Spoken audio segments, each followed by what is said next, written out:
আসসালামু আলাইকুম। শীতকালে বেগুন গাছে কি কি সার দেবেন তাই নিয়ে বিস্তারিত থাকছে। ভিডিওটা সঙ্গে থাকেন তাহলে বুঝতে পারবেন কি কি সার দিতে হবে। দেখেন কি কি সার আমি নিয়েছি। এখানে আমি নিয়েছি ইউরিয়া এবং 10-26 এবং বোরন সার। তিনটে সারকে একসঙ্গে আমি সুন্দরভাবে মিশিয়ে নিয়েছি। তিনটে সার আপনারা খুব সুন্দরভাবে মিশিয়ে নেবেন যাতে কোনো জায়গা কম বেশি না হয়। সারগুলোকে আমি সুন্দরভাবে মিশিয়ে নিয়েছি, দেখতে পাচ্ছেন ভিডিওর মাধ্যমে। ইউরিয়া সাদা সাদাগুলো ইউরিয়া, তারপরে আপনার সাদা বরুণ আছে মিশে গেছে, আর 10-26। এবার গাছে আপনি কিভাবে প্রয়োগ করবেন।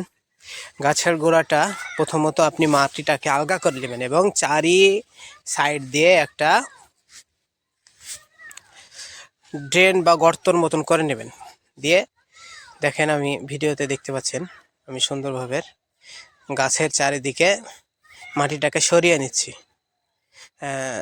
এভাবে যদি সার দেন তাহলে সারটা খুব দ্রুত শিকড়ে কাজ করে। আপনি যদি ওপরে সার ফেলে দেন তো ওটা আপনার 100% সারে কাজ করে না, কিছু বাতাসে উড়ে যায়। মোটামুটি 40% আপনার গাছ খেতে পারে, কিন্তু আপনি যদি এইভাবে মাটিটা সরিয়ে নিয়ে সার দেন তাহলে পুরোপুরি 90% সার গাছে খাদ্য হিসাবে গ্রহণ করতে পারে। দেখেন আমি মাটিটা সরিয়ে নিলাম। সরিয়ে নেওয়ার পরে এবার এই যে চারি সাইড দিয়ে আমি 1 মুঠা করে সার দিয়ে দিব।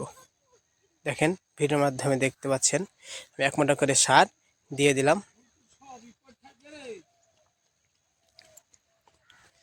এইভাবে চারি সাইড দিয়ে আস্তে আস্তে সমানভাবে চারিদিক দিয়ে সারটা দিয়ে দিবেন। দিয়ে দেওয়ার পরে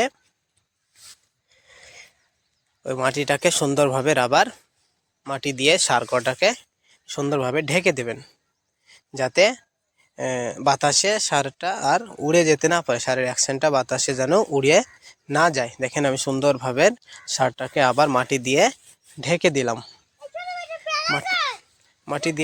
মাটি দিয়ে ঢেকে দিলাম। এবার